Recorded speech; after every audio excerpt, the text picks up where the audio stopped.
Hello, my name is Melissa Hunt, and I'm graduating with a bachelor's in marriage and family studies. I was a foster parent for 12 years, and I took in 80 something ish kids, and I adopted three of them. And I'll be presenting this webinar on grief and loss in foster care.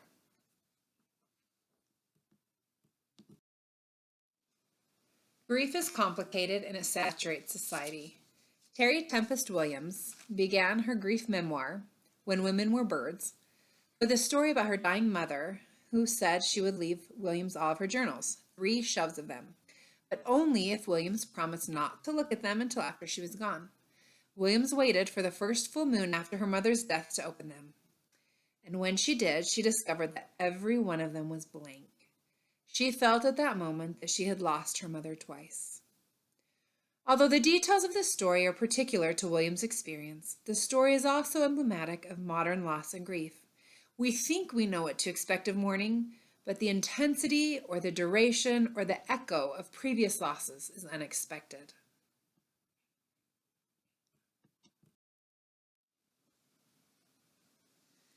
Grief can manifest psychological, physical, and cognitive symptoms.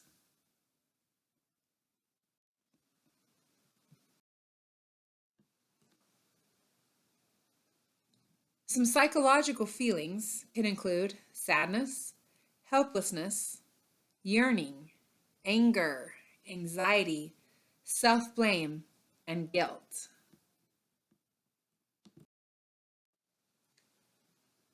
There can be physical symptoms such as headaches, tightness in the chest, nausea, weight loss, weight gain, and fatigue.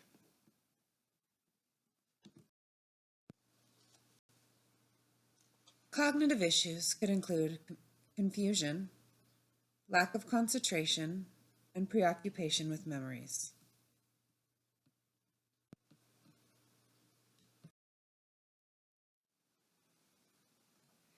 But what if a death didn't occur and it's a child who is just removed from everything and everyone they knew? That is foster care. When a child is placed in care, they are experiencing a loss. It's the loss of a previous caregiver, the familiar environment, and established relationships. The child can express grief by becoming sad, withdrawn, acting out, or aggressive towards a new foster parent. There could also be difficulties with paying attention, memory problems, behavioral disorganization, and testing limits. Other signs could be high anxiety, sleeping, and eating issues. Here's an example of what grief and loss may look like in a child who is missing her birth family after entering a foster or adoptive situation. There's shock and denial. My family will be here soon to pick me up. The child stands by the door and waits, peering out of the window from time to time. We have anger. I hate social workers. They don't understand anything about my family. Or police officers lied about my dad. He wouldn't do any of the things they said he did. The child may cry uncontrollably or become angry at the foster adoptive parents for making simple requests, like asking the child to get ready for bed or being told no. There's bargaining. The child may now realize that they'll be in the foster adoptive home for some time. The child may silently pray or believe the following: if I'm allowed to go home, I'll be the best kid. I'll even help keep the house clean. I'll get the top grades in school. Despair and depression. Who's going to take care of me? Did I make this happen? I give up. Why me? I'm so alone.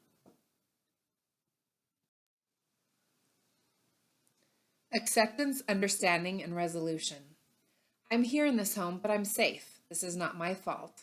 I did not make this happen. Adults make choices for me. I need to do my best to share my feelings with adults around me that I trust. I will get through this and be okay. How to help. Leaving their loved ones, even if it's an abusive environment, can be traumatic. It's likely there are other traumatic experiences in their past. These losses won't just go away or heal themselves. So allow time for an adjustment. There will be a honeymoon period, but but let the child take time to warm up and get used to your habits and routines. It's hard for the child to bond while still grieving over the loss of their parents.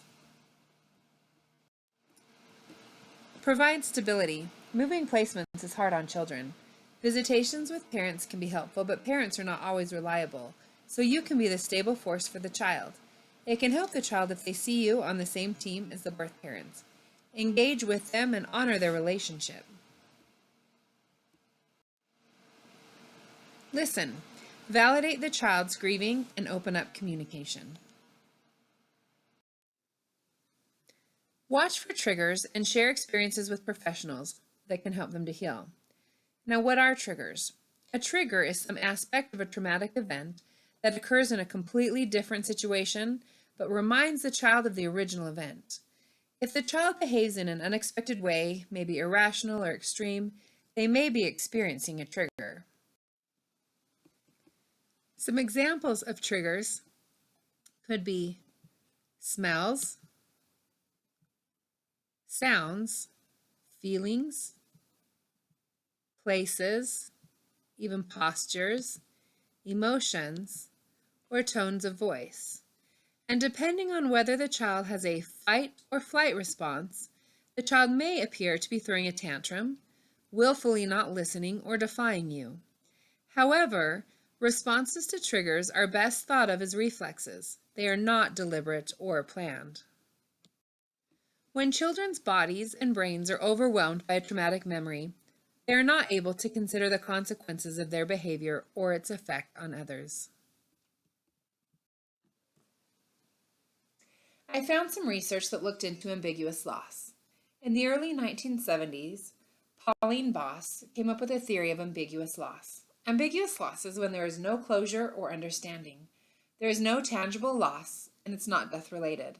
An example would be if a family member had Alzheimer's disease who is physically present yet not psychologically present, or when individuals are not present in their lives anymore, such as in foster care. In Boss's theory, she stressed that the ambiguous loss is the toughest of all the losses because it's unclear. There is no closure, and without closure and meaning, there is no hope. Boss discussed the importance of family members acknowledging experiences of ambiguous loss and having open discussions about the explanation of family and the members who are in it.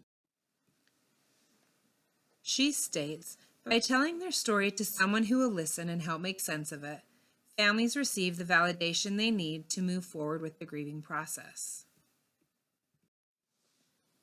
She also said, the greater the ambiguity surrounding one's loss, the more difficult it is to master and the greater one's depression, anxiety, and family conflict. This holds true for the following reasons. It's hard to resolve grief when one does not know if the loss is temporary or permanent. Children in foster care, and even in some adoptive families, often feel great ambivalence about accepting a new family when there is even the slightest chance that the birth family may still reclaim them.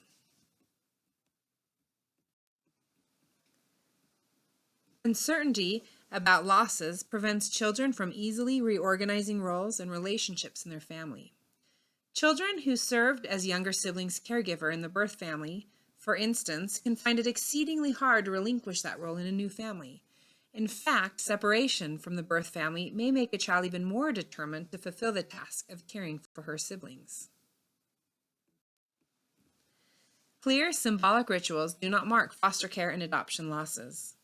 Society recognizes death through funeral ceremonies, but there is no somber equivalent to observe losses caused by separation from the birth family. Knowing that a parent or birth siblings are still somewhere out there can be confusing and anxiety-inducing for foster and adopted children. Will they run into members of their birth family by accident? Will their parents or siblings contact them someday?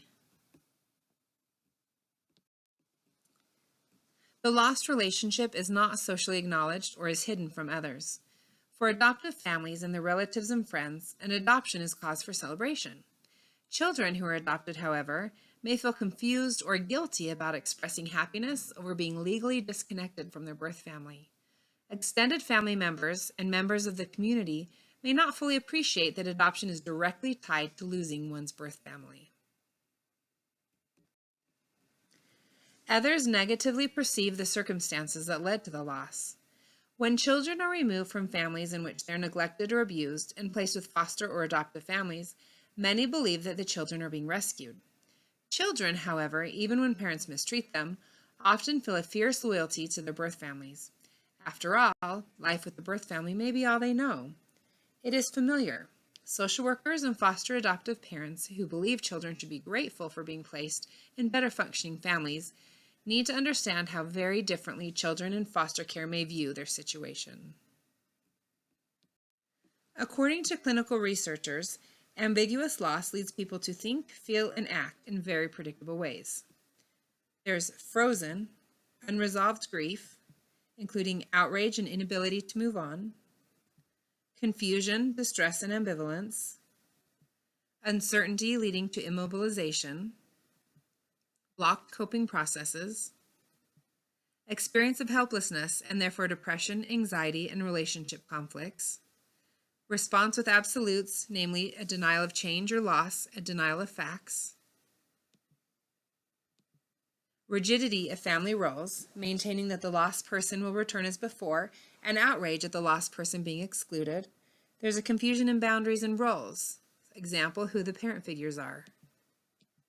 There's guilt if hope has been given up. Refusal to talk about the individuals and the situation. Help your child to identify what he has lost. In addition to losing birth parents, he may have lost extended family members and old friends, his home and neighborhood, contact with people who share his heritage or looks, his family surname, or even his home country and native language. Give voice to the ambiguity. Acknowledge and validate your child if she expresses feelings of loss. Show that you understand and sympathize. Redefine the parameters of what constitutes a family. Boss writes, acting as if the membership list of an adoptive family is etched in stone may in the end be more stressful than explicitly recognizing that the family has some ambiguous boundaries. Give your child permission to grieve the loss of his birth family without guilt. Suggest times and places where your child is welcome to express his grief and ways in which he can grieve. Talking, journaling, drawing, or venting feelings through intense exercise are just a few options. Create a loss box. Debbie Riley, a therapist and author who works with adopted teens, guides clients as they decorate a box into which they can put items that represent things they have lost. By creating the box, youth participate in a ritual that acknowledges their loss and constructs a controlled vehicle for revisiting their losses in the future. Include birth parents and other birth family members in pictorial representations of the adoptive family tree. One option would be to depict an orchard where trees grow side by side. The birth family, former foster families, or other significant people in the child's life can be the other trees in the same family orchard. Be conscious of how certain events, birthdays, holidays, adoption day, etc., may trigger intense feelings of loss. Add or alter family rituals to respect the child's feelings. On birthdays, for instance, you could add an extra candle to the cake in memory of the birth family, or you might make a point of saying something like, "I bet your birth mom and dad are thinking about you today." Keep your expectations reasonable. A child's need to grieve over ambiguous losses will not be fully cured, fixed, or resolved in any predetermined time frame, if ever. Let your child know that feelings related to these losses will come and go at different times in her life, and provide a safe person to whom she can express those feelings. Model normal, healthy responses to loss. If you or your parenting partner suffers a loss, share your feelings openly. Let your children see you mourn so they can learn how you express sadness and anger about loss. For boys, seeing a grown man cry can be especially instructive. Now, there's a video online that has simplified the grieving process that foster children go through.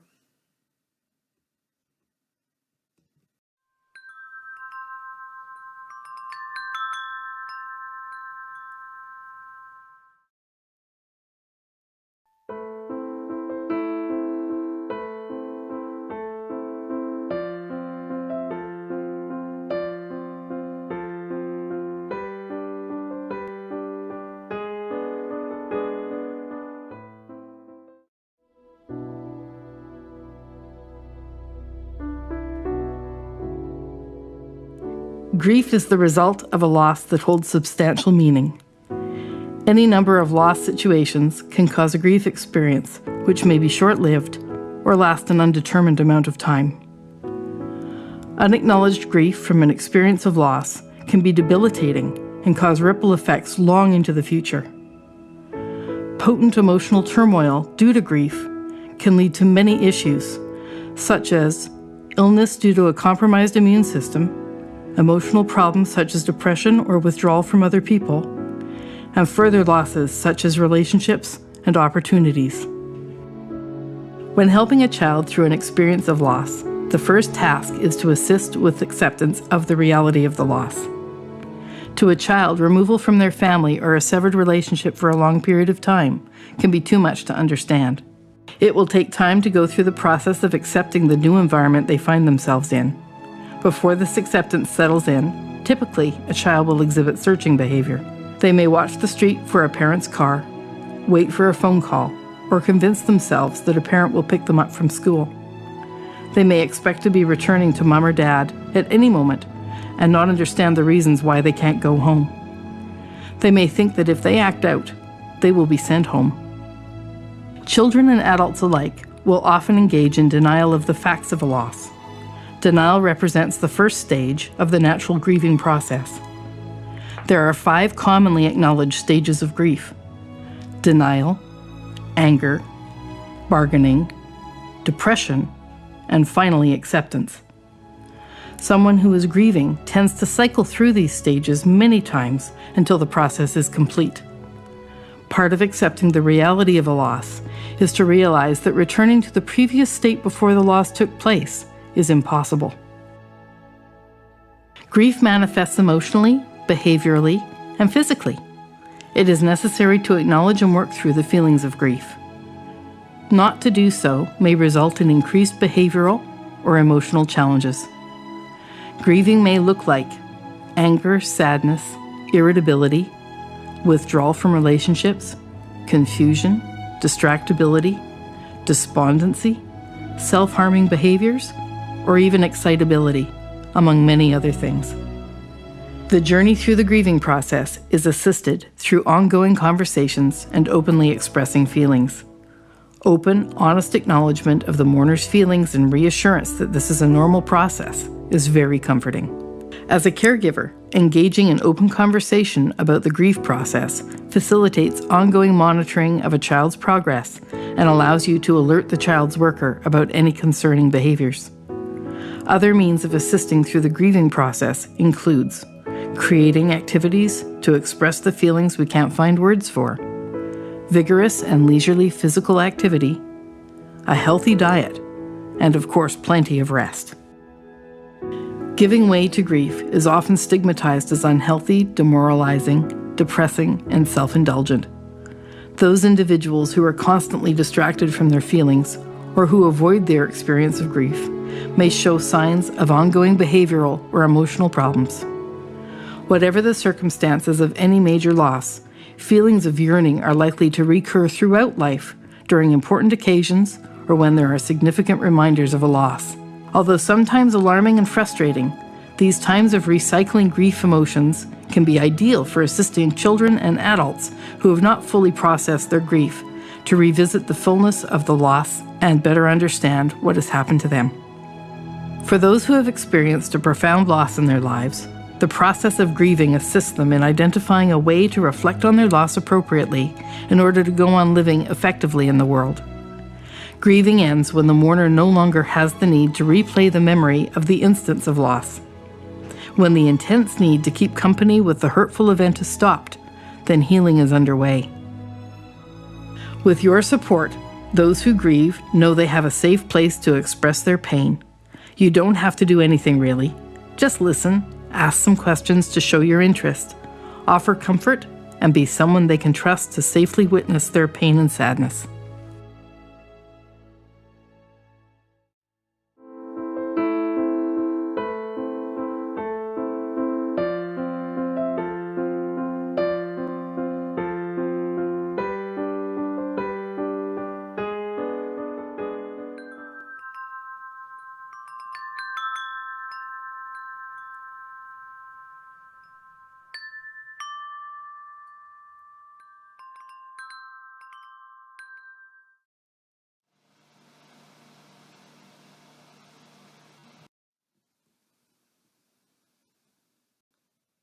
To change to a different aspect on grief and loss, there is one comment as a foster parent that I heard the most. It is, I could never be a foster parent. I could not give the kids back. They said that like I had a choice. Even though foster parents are not biologically related to their foster children, research shows they can harbor the same level of care, concern, and hopes, every bit as much as birth parents. Grief reactions should not be discredited. The foster parent also loses the roles he or she has filled in the child's life as a provider, problem solver, protector, and advisor. I had a placement of 3 siblings. Birth mom was pregnant, and the 3 kids I had in my home were 1, 2, and 3. The 3-year-old was a boy and the others were girls. Mom was going to rehab. After about 5 or 6 months, the rehab was letting her start to get her children back while she was living there at the rehab. Her baby had been born, and the kids were now 2, 3, and 4. I took the youngest to the rehab to move in. 2 weeks later, I took the 3-year-old. The rehab was a home that I was not allowed to walk into. I took the little girl up to the door, dropped her off, and returned to the car for her things. I brought them up and dropped them off. The 2-year-old was standing in the front room, crying and reaching for me. The 3-year-old was crying and trying to come to me.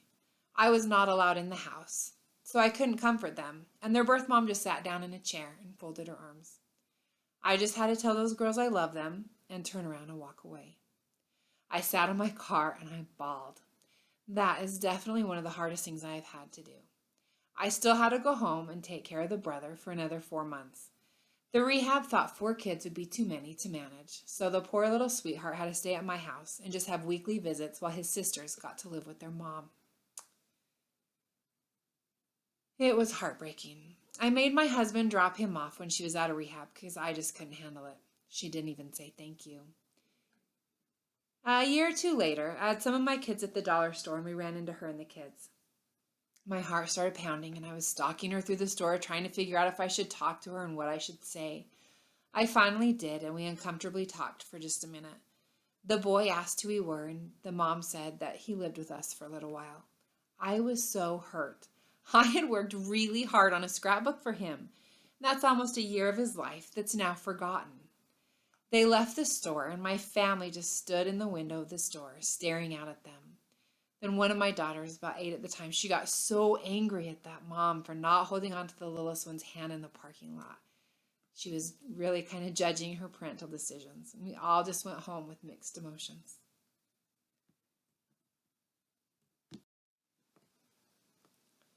Loss and attachment issues are involved when decisions are made in foster care. In the past, foster parents were warned not to get too attached to the children in their care. Some parents were even required to sign a statement saying they were not interested in adopting the child. Now it's desirable for foster parents and children to attach to one another, to nurture healthy and future attachments for the child, even if the child has to separate from the foster parents. A child who is securely attached should be able to transfer the attachments. It's also recognized that foster parent adoptions can be valuable because foster parents have an established relationship with the child. There is little attention to the critical role and service of foster parents. Foster care is not a desirable long-term outcome, but it is a crucial step along the way to permanency. So how do foster parents deal with their ambiguous and often temporary role in children's lives? Welcoming a foster child into the home demands commitment, emotional involvement, and work. Foster parents have to be willing and able to contain the child's emotions, teach routines and expectations, and figure out effective parenting strategies for each individual child. Then work at integrating the child into the family and help other children present in the home to deal with the new and often distressed family member. After all this work and effort, the child can be removed from the foster home for a variety of reasons. The length of the time the child was in the home can play a factor in the grieving process for both the child and the foster parent. When the foster parent and child live through and overcome and master adversities together, the bond can be stronger and the loss can be more intense. There can also be some complicated feelings if the foster parent felt ambivalent about the child and felt some relief about the child leaving the family. Foster parents who care for children to help society and contribute could experience less intense grief than foster parents who foster to deal with infertility, children growing up, or another loss. I'm adding in Brene Brown's manifesto of the brave and brokenhearted here because I think it's very fitting for foster parents. So I'll give you a minute just to go ahead and read through it.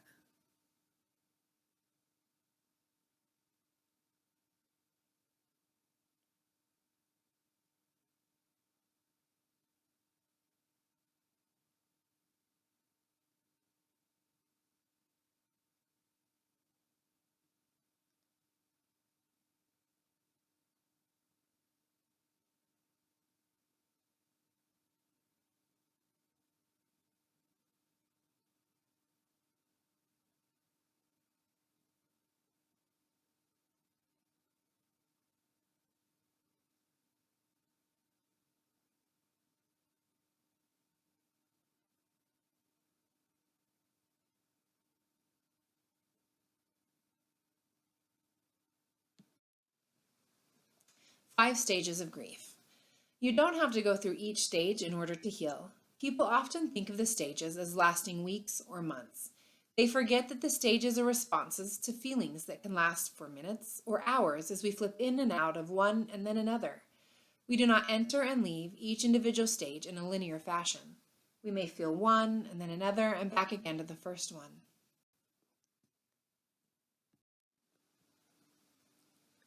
Denial. The world becomes overwhelming. There's a state of shock and things just don't make sense. Denial and shock help us to cope and make survival possible. Grieving people can be unable or unwilling to accept that a loss has taken place. It can feel as if it's a bad dream and you are waiting to wake up. It's a short-term way to deal with the rush of overpowering emotion. Anger. The anger can be another indication of the intensity of your love. There are lots of emotions under the anger, and you will get to them in time. But anger is the emotion we are most used to managing. This is when feelings of abandonment can appear. You can also feel frustrated and helpless in this stage of anger. You might direct it toward other people, a higher power, or life in general. With bargaining can take the form of a temporary truce. There is a lot of if-onlys and what-ifs. This is also the stage where people beg a higher power to undo the loss. This phase can involve promises of life changes or better behavior in exchange for reversal of the loss. There's depression. That's when empty feelings present themselves. You withdraw from life, left in a fog of intense sadness and wondering. The loss of a loved one is a very depressing situation, and depression is a normal and appropriate response. During this stage, grieving people can cry, experience eating and sleeping issues, and withdraw from other activities. You may also blame yourself for having caused the loss, whether or not it is justified.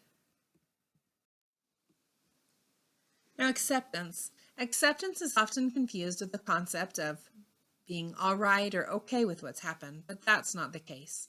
We learn to live with it. It is a new norm with which we must learn to live.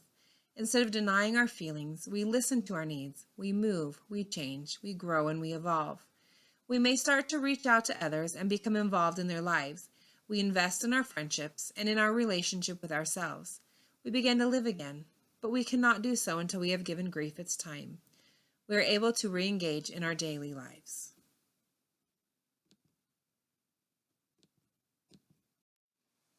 So a network of friends, family, and professionals that can respect and validate feelings of loss when a child leaves is important to lessen the intensity of the grief.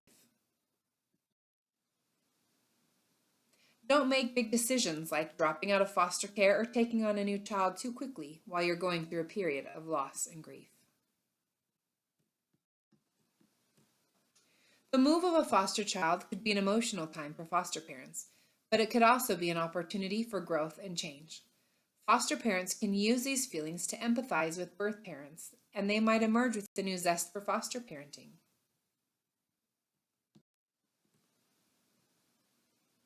Face your feelings, don't avoid it, and acknowledge the pain. Express your feelings in a tangible or creative way. Write in a journal, write a letter, make a scrapbook or a photo album. Remember to look after your health. The mind and body are connected. Eating right, getting enough sleep, and exercise will benefit the way you feel.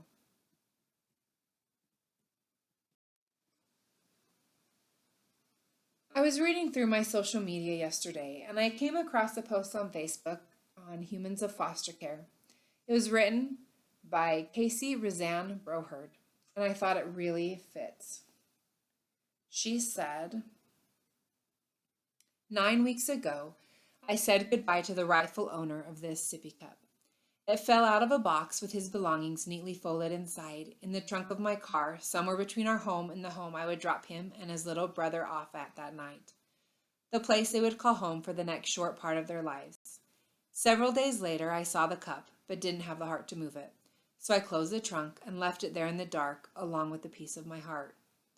The other night, I began to put the grocery bags in the car, and as I opened the trunk door, there it lay. Despite having certainly rolled around all over that tiny space in the week since I last saw the sippy cup, it was surprisingly in the same spot I had left it. I tried to finish putting the bags away, but could barely breathe. I was paralyzed, and then I picked it up. It's a generic cup, nothing terribly special about the way it's decorated or the shape of the spout. It definitely wasn't spill-proof. I remember that. This cup, though, was what awaited a precious 2-year-old little boy as he woke up from a much-needed and long-awaited minor surgery about 12 weeks ago. I stood by Jay's bedside while the anesthesia wore off. He didn't handle it well, and the nurse offered him this cup and a bottle of lemon-lime Gatorade. He wouldn't accept the drink from the nurse, so I took it and poured a cupful and placed it in his hands. He drank it quickly, and when it was gone, he lunged forward on the bed, where he subsequently buried his head in the sheets. I chuckled a little and asked him gently, "Would you like more?" Jay abruptly sat up and looked at me with the saddest face and just began to shake his head vigorously up and down. Jay didn't talk yet. I poured a second cup, which lasted almost the entire car ride home. I stared at him in the rearview mirror, knowing that he would leave me soon, and that he probably would never remember this day or know how much he had impacted the lives of so many people. I thought about how much he'd been through in his little life that had led him to this place with me. I cried as the reality of his circumstances overwhelmed me, and I was filled with joy, knowing that this one minor surgery would ultimately change some of those circumstances and help him gain success in life. When we arrived home, Jay ran into the arms of my husband, whom he called Daddy. He played with the other children in the home, whom he considered siblings. He ate dinner and went to bed that night, as he had done for months prior, with kisses and hugs and songs from us. I went to bed, though, with a heaviness, one that still has not left my heart. So as I held this cup in my hand, in the parking lot of the grocery store at 10:15 p.m., I began to weep. I gazed at the picture on the cup and remembered my sweet little Jay. I remembered his brother. I thought all about the other children we had fostered. I wondered, where are they? What do they enjoy now? How big are they? Do they know they're loved? Are they safe? Will I ever see them again? I also wondered aloud to God, why? A question which, even if I had the answer, I'm sure I would not be able to comprehend or reconcile. I only know this. These children have sacrificed so much more than most of us could begin to fathom, because of the choices of so many who've gone before them. It's a small price in comparison for me to pay to provide a safe, loving, even if temporary home and family while they begin to heal. Will my heart heal? I don't know. Will this heaviness ever leave me? Probably not. But I surely cannot turn away, not when my conscience beckons me to this call, to this cause. I will never get rid of this sippy cup. It serves daily as a reminder to me that I am called to care.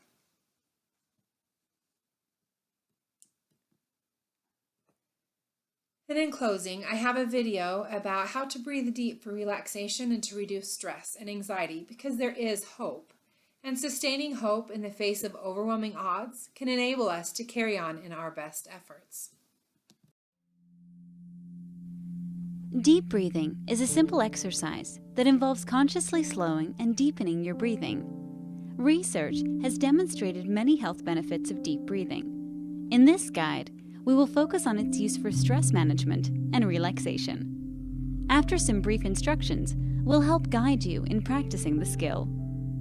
When a person experiences anxiety, the body responds with symptoms that can include a racing heart, shallow breaths, sweating, a sense of fear or uneasiness, difficulty concentrating, and a blank mind.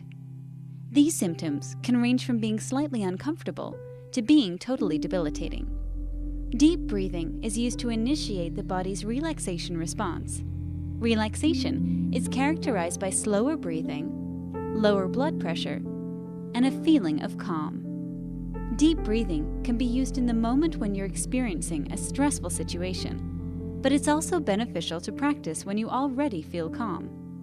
To begin the exercise, sit in a comfortable position. You will slowly take in a deep breath, hold it, and then slowly release it. Each one of these steps will be timed to last 5 seconds. We'll display a counter on the screen, but it's important that you time yourself when you're practicing on your own. It's easy to go too quickly if you aren't paying attention. One quick tip before we get started: breathe in through your nose and breathe out through your mouth, as if you're blowing through a straw. This will help to slow yourself down. Consult your physician before practicing, especially if you have a history of epilepsy or heart disease. Let's begin. Follow the on-screen timer to pace yourself. Breathe in. Hold. Breathe out.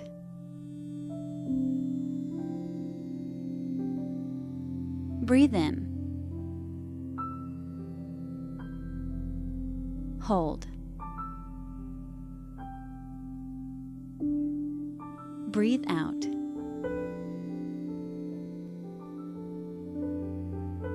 Breathe in.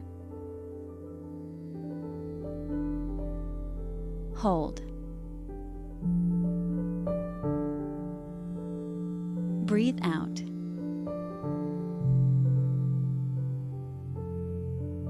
Breathe in. Hold. Breathe out.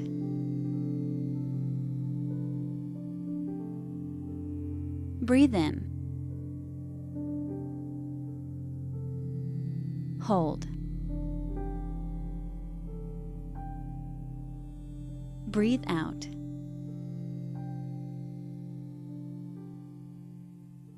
Breathe in.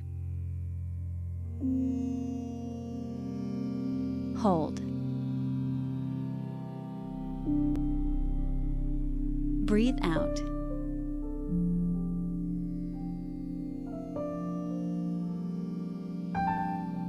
You've completed the deep breathing exercise. Be sure to practice daily for the full benefit of this skill.